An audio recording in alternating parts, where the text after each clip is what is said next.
Horses in southern Arizona are a common sight.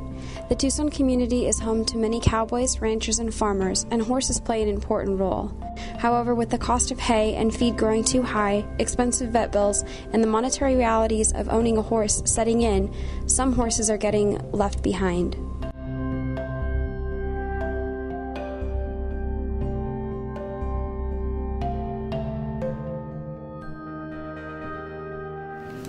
Typically, most of the time, we'll arrive with or without another agency, and we'll enter the property and determine what it is we're assessing.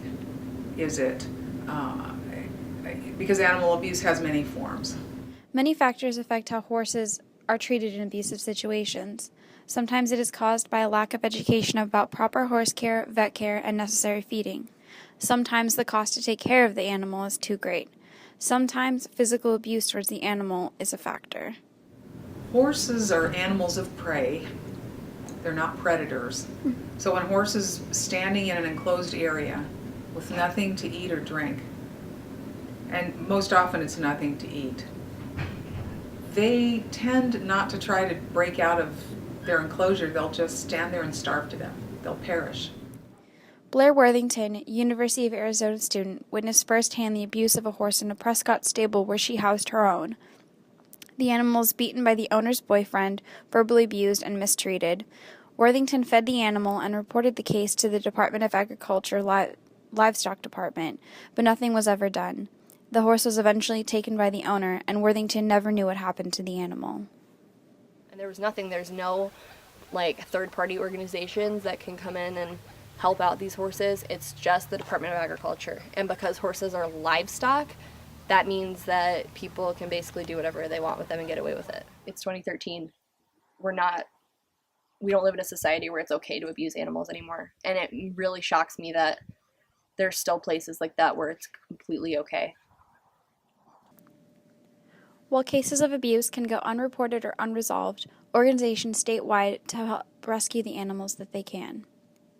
The Equine Rescue Registry was created in 2009 by the Arizona Department of Agriculture and individual rescue organizations. It provides a list of certified rescues for people to call if they need to report animals in need of help or if they need help themselves with their own horses. Heart of Tucson Horse Rescue, founded in 2009 by Judy Glore, is one of those rescues. We are a facility that brings in horses that have been abused, abandoned, or neglected, and we bring them into the safe haven so that we can process them through, get them into an area where they can actually become adopted again, be adoptable, whether by a companion horse or rideable horse. But we bring them out of these instances out in the community where they've been called in because they've been seen that they're being abused, like I said. Sometimes they'll be abandoned in the desert or neglected, like severely neglected where they are emaciated. And when we get these calls, we go out there, we bring in the Sheriff's Department or livestock, and then they assist us with seizing the horses. And if they can't find any other means, they'll give them to us, they'll surrender them to us, and we start the process of rehabilitating. And sometimes these horses, when they come in, besides the emaciation of the horses, they might be injured also. You might have issues with their legs, they might have gashes in them because if they're out in the desert. So it takes quite a bit of time, effort, and energy, and a lot of love and caring, and therapy, vet care, that kind of stuff that has these horses come back up. My favorite thing about being a volunteer here is the contact with the horses. Judy's philosophy was always that these horses have to come back to health physically, but they also have to come back to health mentally, because their place in the future is going to be with someone.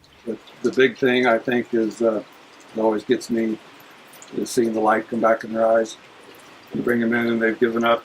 They haven't been fed in however long. They're skin and bones. They're ready to quit. And you bring them in, you start feeding them, give them the love, and you see the light come back on. That's a big thing. If you're in doubt, imagine whatever animal it is as a child. And if a child were in those circumstances, would you look away, or would you do something about it and notify somebody? If there's the slightest doubt in your mind, that's telling you you need to make the call. Because Sometimes it turns out to be nothing, and those are happy calls.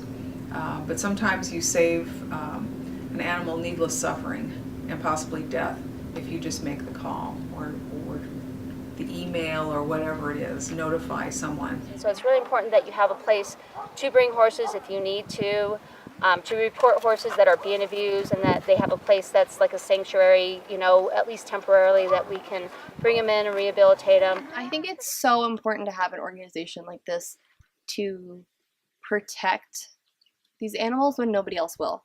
I mean, they're giving horses a voice when they obviously don't have one. And it gives me like hope that there are good people who won't sit by and let animals be abused in that way.